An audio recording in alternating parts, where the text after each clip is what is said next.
As you all know, conservatives and transphobes as a whole are f***ing demons. They hate human life and they hate happiness, and they are driven by a single purpose at this point, and that is to eliminate the ability for transgender people to exist. Now, committing a genocide in the traditional sense is kind of borderline impossible to achieve in America. Like, let's say the far right wanted to genocide Jewish people or black people or something like that again. That is a goal that is very, very, very hard to achieve if you are a fascist in America. But here's the thing, fascists also hate transgender people because they view trans people as being degenerate. And here's the thing, if you want to commit an effective genocide against transgender people, it's kind of easier for fascists to pull off on like an actual systemic policy-based level than it would be for, say, a racial group or an ethnic minority. And that is for one very, very distinctive reason. Very, very important reason.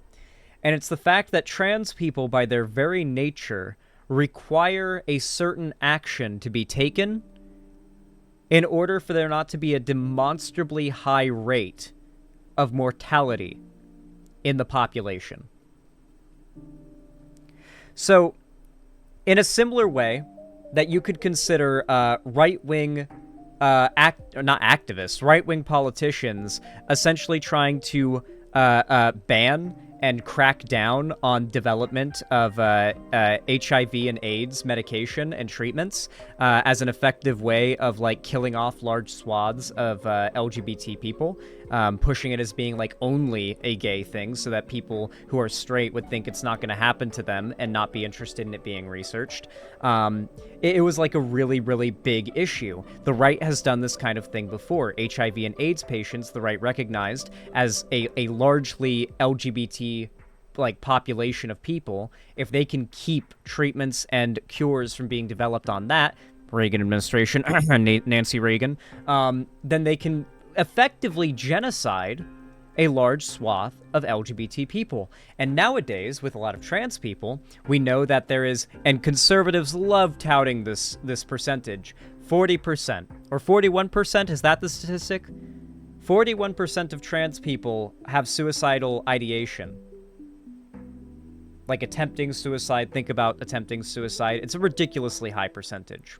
As we know, with overwhelming consensus of scientific evidence, the only treatment for this 41% issue is transitioning. Gender-affirming care, acceptance, and normalization of trans people's identities is the only treatment that has been shown to stop this. And not only is it the only treatment that has been shown to stop this, it is an overwhelmingly effective treatment. It's like the level of effectiveness that gender-affirming care has for the suicidality and depression of trans people is like it fits so well that it's like it's like a square peg going in a square hole. It just fits. It just slides right in, and it's like, wow, okay, so that's clearly what you're supposed to do. Like that's what you're supposed to do when you have gender dysphoria, is do that, right? It is very clear. It just works. It just works. Todd Howard moment. It just works. But if you can deprive transgender people of said care, which is what the right has been striving to do, well, they know the statistic. They're the ones that use it as the butt of their jokes about transgender suicide and transgender death. They can effectively kill or come close to killing 41% of the population of trans people just by enacting policies with the false idea that are meant to restrict trans-affirming care access under the guise of protecting children. They don't even have to openly say they're advocating for genocide. And then from there, they can say the trans people that are able to get care, the trans people that are around and able to exist, well, they're groomers. They're child predators. And let's just say that the average American has a very, very very good idea of what they want to do to people who they've been told are child predators. So that they're kind of counting on that, dealing with the other, 9%. Yes, the GOP lies and villainizes people. And much in this way, every walk of life, trans people are finding their lives are getting worse in red states specifically. For example, a transgender girl missed her high school graduation after a Mississippi judge denied emergency plea to permit her to go in a dress and heels. A transgender teen in Mississippi missed her high school graduation after a federal judge denied a motion requesting she be allowed to wear a dress and heels under her robe. The 17-year-old, identified in court documents by her initials LB, did not attend her Gulfport High School graduation, according to American Civil Liberties Union of Mississippi. She opted to miss the ceremony when she was told she had to wear boys' clothes to attend, telling CNN she would, quote-unquote, rather stand up for what's right than be humiliated. The family has asked for the teen's full name to be withheld for privacy and safety reasons. On May 9th, less than 2 weeks before graduation, LB says she was pulled into Harrison Central High School Principal Kelly Fuller's office and asked what she was going to wear for graduation. Quote-unquote, I told her I was going to wear a white dress. Then she told me I was not going to be allowed to wear a dress and I would have to wear boys' clothes, LB said. And she stated that the superintendent called her asking about what students would wear to graduation. As far as she knows, no other students were asked the same question. LB says she has attended Harrison Central High School as a girl for the past 4 years. She attended prom wearing a blue sparkly dress without any objection from the school. Well, that was before this whole, big culture war happened. Quote-unquote, I was being me, and I felt very accepted at the time, she said. I felt very understood, and I felt that I had a great support system at that school. LB and her parents, Samantha Brown and Henry Brown, filed the federal lawsuit Thursday, demanding Harrison County School District allow the teen to wear what she wishes during Saturday's graduation ceremony from Harrison Central High School.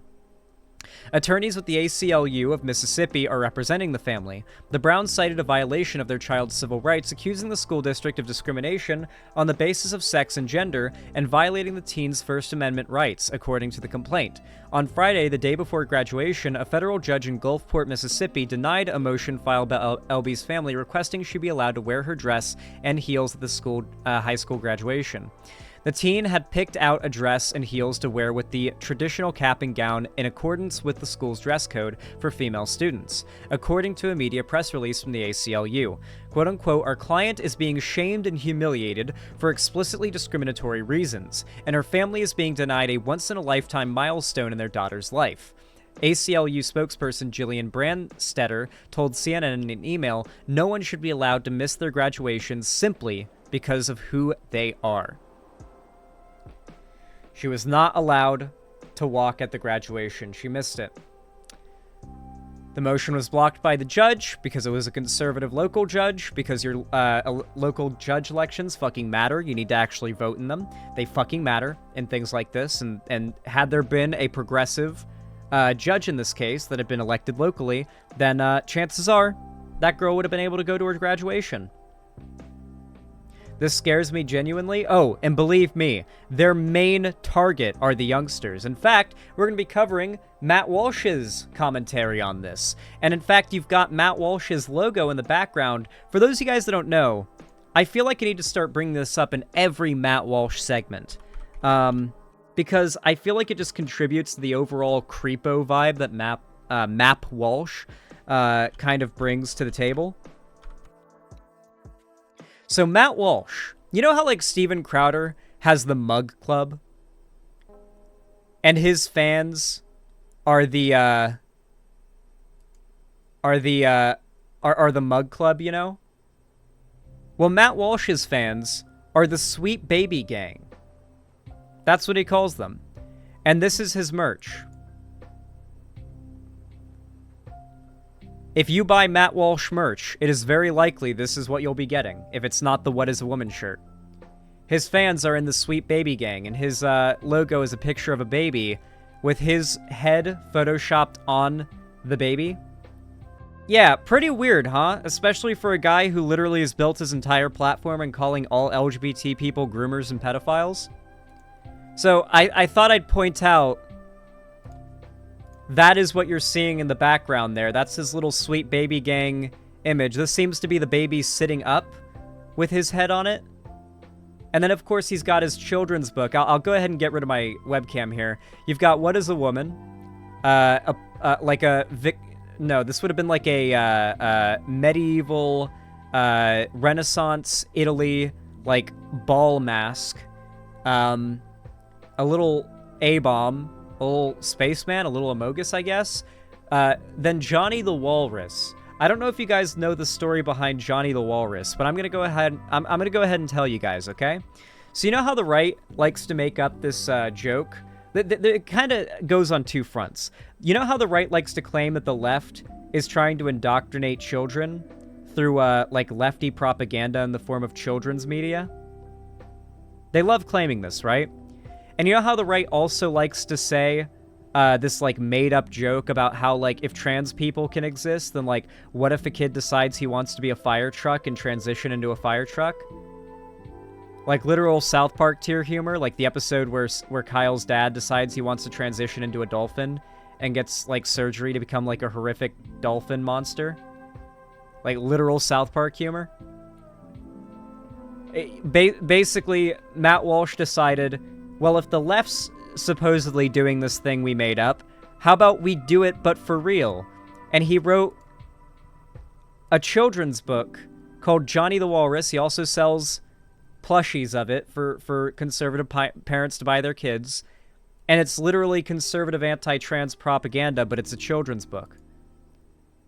Like, the right's whole thing is accuse the left of doing something that they aren't doing, and then sell, like, the counter to it, but only you are the one who's selling that counter to it. So you have to give them money. You know, it's a very convenient business strategy, I must say.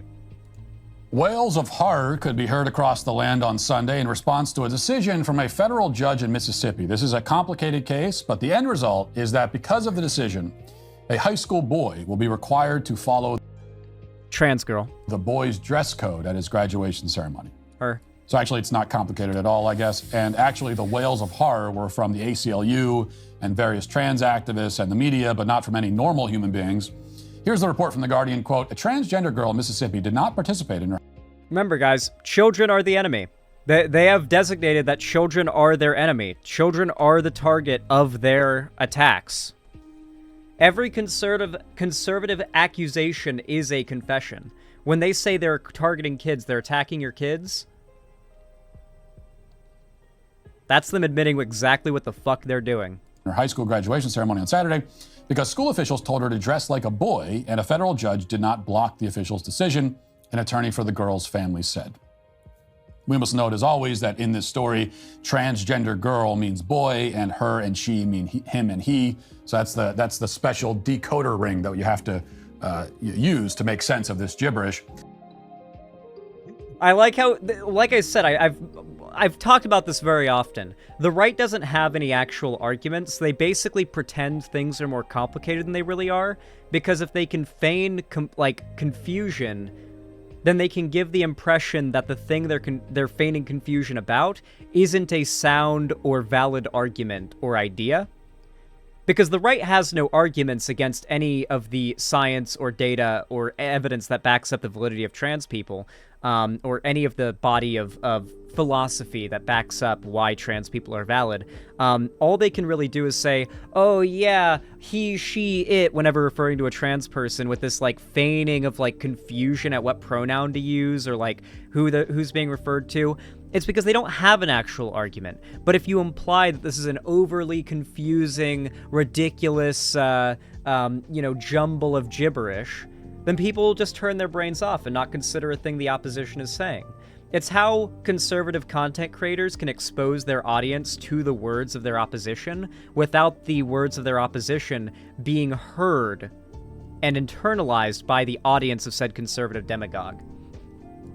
Continuing, quote, Linda Morris, staff attorney at the American Civil Liberty Union's Women's Rights Project, said the ruling handed down late on Friday by federal judge Taylor McNeil in the Mississippi city of Gulfport, quote, is as disappointing as it is absurd. Quote, our client is being shamed and humiliated for explicitly discriminatory reasons, and her family is being denied a once-in-a-lifetime milestone in their daughter's life. Morris said, no one should be forced to miss their graduation because of their gender. The ACLU confirmed that the 17-year-old girl, listed in court papers only by her initials, LB, would skip the Saturday ceremony for Harrison Central. Matt Walsh is so mad they didn't get a name for the kid so that they could, like, show the kid's picture and, like, socials and address and every other bit of doxing information. A lot of these right-wing figures have taken to just straight up, like, pushing the spotlight onto particular children who are trans as possible, which of course is just calling for that child to be harassed. Hi. Oh yeah, and he can't dead name either. He can't dead name. Oh, yeah, he can misgender, but he can't dead name. In Gulfport. So another quick aside, but important to note, the school absolutely did not deny the student the right to participate in the graduation ceremony. He is invited to attend. Yeah, no, totally. And, you know, the bus driver didn't deny Rosa Parks the ability to ride on the bus. She was allowed to ride the bus, guys. It was just only if she rode in the back. You know? Why don't you just suck it up and ride in the back? That's just... It's like, why would you think that you should take a moral stand against injustice? Pretty cringe, bro. I mean, he's evil. And obviously, Matt Walsh wishes he could have been the person to tell Rosa Parks to sit at the back of the bus, but, you know. Attend along with the rest of his peers. He has chosen to not attend, and that's a really important detail. Continuing, quote, the student has met the qualifications to receive a diploma, according to local public school district's attorney, Wynn Clark. The ACLU sued the district on Thursday on behalf of the student and her parents after Harrison Central principal Kelly Fuller and school district superintendent Mitchell King told LB that she must follow the boys' clothing rules. Graduating boys are expected to wear white shirts and black slacks, and girls are expected to wear white dresses. LB had selected a dress to wear with her cap and gown. The lawsuit said LB had worn dresses to classes and extracurricular events throughout high school, including to a prom last year, and she should not face discriminatory treatment during graduation. King told LB's mother that the teenager could not participate in the graduation ceremony unless LB wears pants, socks, and shoes like a boy, according to the lawsuit. Yes, this is what is known as a dress code. They're very common in schools and workplaces and at formal events. So I guess he's just going to try to argue that the concept of the dress code means that she shouldn't have been allowed to wear what she wanted because dress code says you have to wear this if you're a boy, and we're just going to presuppose that she's a boy, not make any arguments about, like, whether or not... Remember, the conservatives have completely abandoned the premise of, like, arguing the validity of trans people or, like, whether or not there is any validity to the left's position. It is all just, all right, guys, welcome back to another video. So as we know, trans people are subhuman and evil. Let's get into another story about why you should get your gun and you should go handle that problem yourself. That's basically, like, the vibe you're supposed to get as a Matt Walsh fan from, you know, his content. There's no arguments being made to convince people. It's just feeding more hate fuel into people who are already bought into the propaganda. Clip chimp? Okay, yeah, I mean, if you guys want to get me canceled. But this somehow is news to trans activists who, as noted, reacted to this case with all of the psychotic hysteria you've come to expect. I could give you dozens of examples of this, but that'd probably be overkill. Instead, I'll give you just this tweet from... Jesus Christ, I just noticed. He sells a Sweet Baby Gang plushie. Chat, do you see it?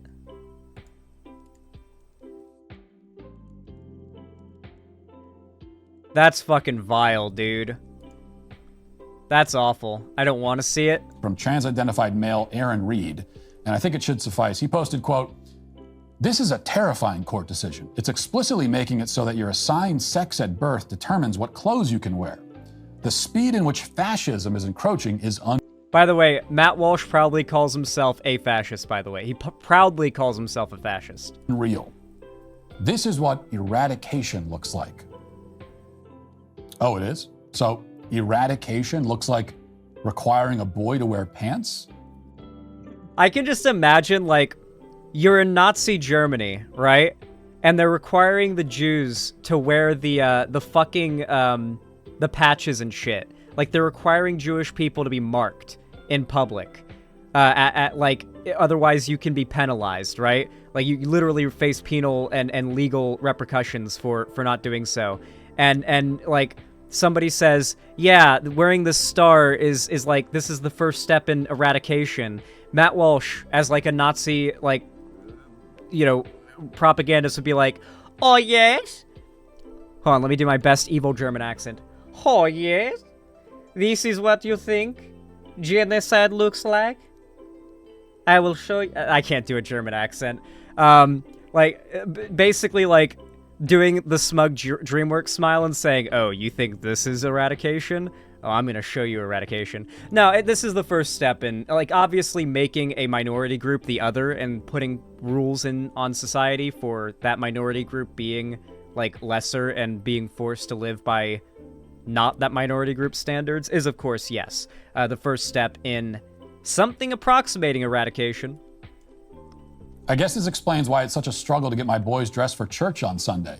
You know, I thought I was just making them look presentable, but apparently I'm committing genocide against my own flesh and blood.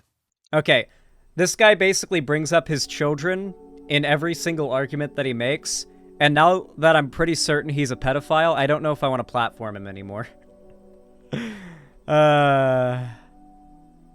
Yeah. So yeah, the right is going after trans kids, all LGBT kids to be fair, but specifically trans kids. If you have LGBT children, then it is your responsibility to protect your kids from these people, because they want to not only hurt your kids, but to kill your kids. There's really no ifs, ands, or buts about it, and there's nothing more I have to add.